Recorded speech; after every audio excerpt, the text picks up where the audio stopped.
तो एक तो यही है कि उन्होंने अंधभक्तों की बहुत बड़ी जमात पैदा की है, जो कुछ भी मोदी जी अगर कुछ झूठ बोल रहे हैं तो भी उसको कहेगा कि नहीं नहीं बहुत सही बोल रहे हैं।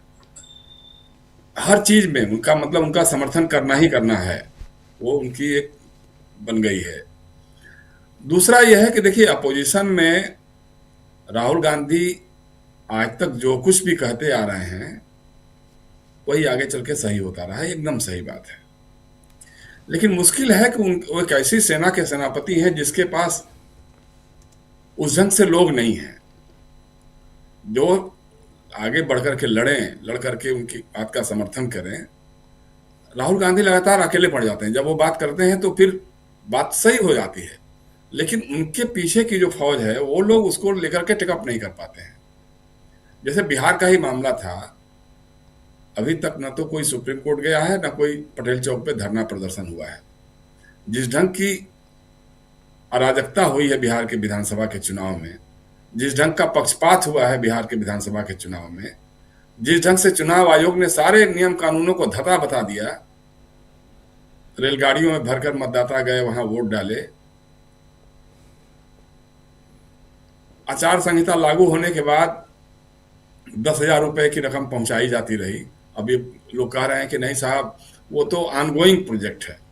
जहां तक मुझे मालूम है कि जब आचार संहिता लागू हो जाती है तो कोई भी ऑनगोइंग प्रोजेक्ट भी रुक जाता है, उस ढंग से उसमें आप कुछ नहीं कर सकते। और ये तो ऑनगोइंग कुछ था नहीं, ये आपने घोषणा की थी जीविका दीदियों को देने के लिए, आपने रिश्वत देनी शुरू कर दी थी। तो इस पर कुछ भी हुआ नहीं, और न तो कोई इसके खिलाफ अदालत में गया। अदालत में पता नहीं अदालत में सुनवाई हो पाएगी कि नहीं हो पाएगी, क्योंकि चुनाव आयोग तो अपने आप को सर्वोपरि बना चुका है, उस पर तो कोई नियम कानून और अदालत का मतलब ही नहीं रह जाता है। लेकिन विपक्ष अगर एकजुट होकर के सड़क पर आता, पटेल चौक पे चुनाव आयोग का घेराव करता, जंतर मंतर पे घेराव करता। हालांकि इसमें भी देखिए ना, विपक्ष तो लड़ने के बजाय अब तो ये हो रहा है कि कांग्रेस अलग हो जाएगी तो आरजेडी अलग हो जाएगा, तो उसकी वजह से ये हार गया, तो इसकी वजह से ये हार गया। अब इस तरह की बातें हो रही हैं। अभी उमर अब्दुल्ला ने जो बयान दिया है कि साहब ये तो लाइफ केयर पे है, इंडिया अलायंस जो है, अब कुछ दिनों बाद वो आईसीयू में चला जाएगा। तो इंडिया अलायंस के गठबंधन के घटक दल जो हैं आपस में एक तो एकजुट नहीं हो पा रहे हैं।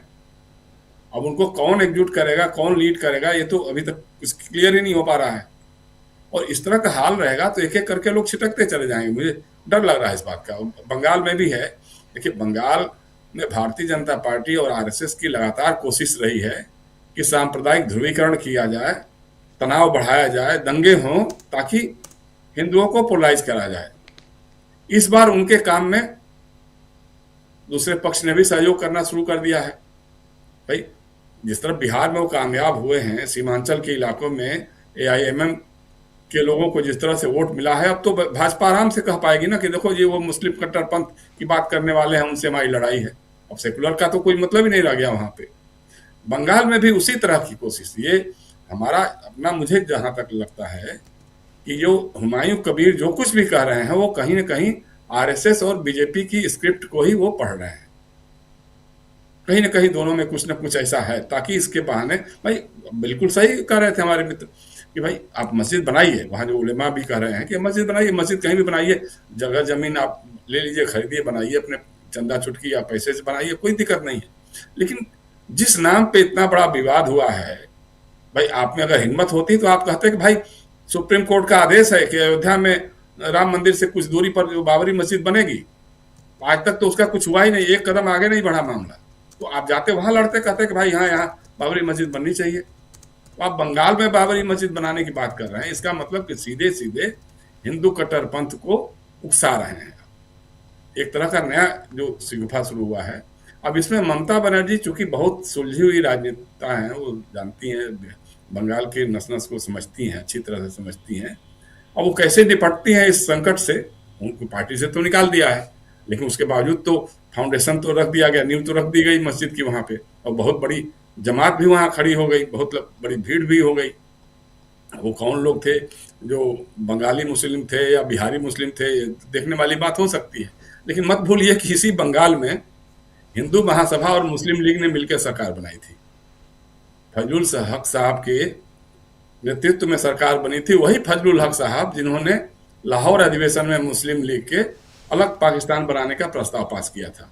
उस जी सरकार में हिंदू महासभा उस समय की के नेता श्यामा प्रसाद मुखर्जी जी वित्त मंत्री थे, बाद में वही जनसंघ के संस्थापक अध्यक्ष हुए थे। तो इन लोगों का तो एक नाता है, किसी न किसी लेवल पे एक नाता तो है। अब वो कौन सा नाता क्या आगे बढ़ रहा, किस इतने सालों में, इतना वर्षों में क्या हुआ है उसमें, ये देखने वाली बात हो सकती है। लेकिन बंगाल को एक बार फिर से कोशिश की जा रही है कि सांप्रदायिक तनाव, सांप्रदायिक दंगों की आग में झोंका जाए, ताकि उस पर हम अपनी उसकी आंच पे अपनी राजनीतिक रोटियां सेक सके। अब इसमें वही है कि मुनसर करेगा ममता बनर्जी का, और अपोजिशन जिस तरह से बटा हुआ है, लेफ्ट है या अब तो पता नहीं लेफ्ट और कांग्रेस में भी होगा कि नहीं होगा, लेफ्ट कांग्रेस में कितने स्लीपर सेल है वहां पे बंगाल में, किसके स्लीपर सेल है क्या है, ये सब विवाद की बातें हैं, वो सब छोड़िए।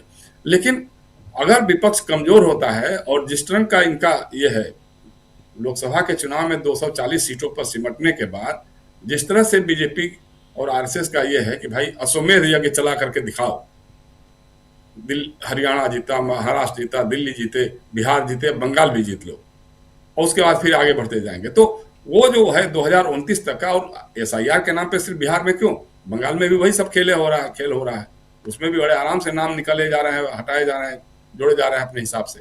तो ये सारी चीजें हैं। अब उसको कैसे काउंटर करेगा अपोजिशन, मुझे तो थोड़ा डर लग रहा है। पता नहीं तृणमूल कांग्रेस क्या कर पाएगी, क्या नहीं कर पाएगी, और कांग्रेस और लेफ्ट अलग अलग लड़ करके क्या हासिल कर पाएंगे। एआईएमएम जरूर वहां पे कुछ सीटों पे महत्वपूर्ण भूमिका निभा सकती है, वो चूंकि मुस्लिम पोलराइजेशन करने की बात होगी। लेकिन यह है कि ममता बनर्जी पे भरोसा है, वहां के हिंदुओं को भी भरोसा है और मुसलमानों को भी भरोसा है, क्योंकि पिछले चुनाव में भी जो हमने देखा है, वो ऐसे बहुत सारे क्षेत्रों में चुनाव जीती हैं जहां पे हिंदू मेजॉरिटी थी, 40-60% 70% हिंदूज थे और 20-1% कुछ मुस्लिम रहे होंगे, वहां पर भी जीते हैं वो। तो जी ये सारी चीजें हैं। दूसरी तरफ से एक दुखद प्रसंग है राजीव जी, ये जो इंडिगो वाला चल रहा है, हवाई अड्डों पे जो देखा है जी हमने, जो लोगों को रोते, कराहते, चिल्लाते, चीखते, हालांकि उनसे कोई बहुत ज्यादा सहानुभूति होने का कारण नहीं है, क्योंकि ये सारे लोग मोदी और उनकी आर्थिक नीतियों के समर्थक रहे हैं लोग। लेकिन जो हो रहा है पिछले एक हफ्ते में, लगा ही नहीं कि इस देश में कोई सरकार है भी कि नहीं, कोई नागर विमानन मंत्रालय है कि नहीं है, डीजीसीए है कि नहीं है, ये कहीं से दिखाई नहीं। मतलब जिस तरह से आप सोचिए कि दिल्ली से रांची जाने का जो किराया 80,000 रुपये वसूला गया, कहीं इसी कोई कल्पना कर सकता है क्या? लेकिन इसकी कल्पना उसी दिन हो गई थी जिस दिन प्राइवेटाइजेशन को बढ़ावा दिया, निजीकरण को बढ़ावा दिया गया, क्योंकि कोई कंट्रोल तो रहेगा ही नहीं, कोई स्पर्धा नहीं रहेगी। इंडिगो है, इंडिगो का सब कुछ हो रहा है। लेकिन उसके साथ एक और जो खबर पता नहीं उड़ते फिरते दिखाई दे रही है कि कुछ दिनों पहले ही अडानी साहब ने वो कोई पायलट ट्रेनिंग कंपनी थी, एफएसटीसी या क्या, तो कितने 820 करोड़ रुपए में उन्होंने खरीदी है, जो पायलट सप्लाई करेगी। उसके साथ ही पायलट की यहाँ क्राइसिस हुई, जो नई नीति बन के आई। तो अब उसको देखते हुए क्या करेंगे लोग मालूम नहीं है। लेकिन दूसरी तरफ यह भी है कि जब जब इस तरह का कोई संकट होता है, अडानी जी एक नए अवतार में आते हैं। तो ये भी हो सकता है कि अडानी जी की कोई नई एयरलाइंस भी आ रही हो, इंडिगो को थोड़ा सा ये करके। हालांकि इंडिगो की जिस तरह से मोनोपोली बढ़ी है, हमने तो खुद अनुभव किया है, खुद व्यक्तिगत अनुभव है मेरा, कि जिस तरह से हवाई अड्डों पे इन्होंने एनार्की मचा रखी थी अपने ढंग से, यात्रियों को किसको जाने देना है, नहीं जाने देना है, रोक लेना है, आप ये करिए, आप ये करिए, ये जो होता रहा है ना, तो वो अपने आप में बेमिसाल है। लेकिन सरकार क्या कर रही है? सरकार हाथ पे हाथ धरे हुए बैठी हुई रही। बाद में जाकर के, अब जाकर के थोड़ा सा उसके ये समझ में आया है, वह कल चूंकि पार्लियामेंट में इस पर सवाल उठने वाला है। अब पुतिन साहब आए, पुतिन साहब चले गए, हो सकता है उसके लिए किसने किया नहीं किया ये मालूम नहीं है। लेकिन ये बहुत ही दुखद प्रसंग है। मतलब जो दिख रहा है टीवी चैनलों पे, हालांकि टीवी चैनल जिस ढंग से दिखाते हैं वो तो एक अलग ही कहानी बयां करती है, लेकिन उसके बावजूद मतलब आप कल्पना ही नहीं कर सकते हैं कि भाई रेलवे स्टेशनों की जो हालत होती है, बस स्टेशनों की, वो हमारे हवाई अड्डों की हालत बना दी गई है।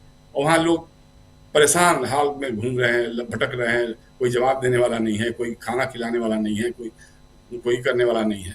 तो ये सारी चीजें हैं। लेकिन अब सवाल है कि ये वर्ग जो है, ये तो मोदी जी के अंधभक्तों का वर्ग है। अब पता नहीं कितना इसमें गुस्सा जो बन रहा, आज का गुस्सा है, वो आगे कितना कायम रहेगा कि नहीं रहेगा, ये देखने वाली बात होगी। जी राजीव। जी जी जी बिल्कुल बिल्कुल। सवाल यही है कि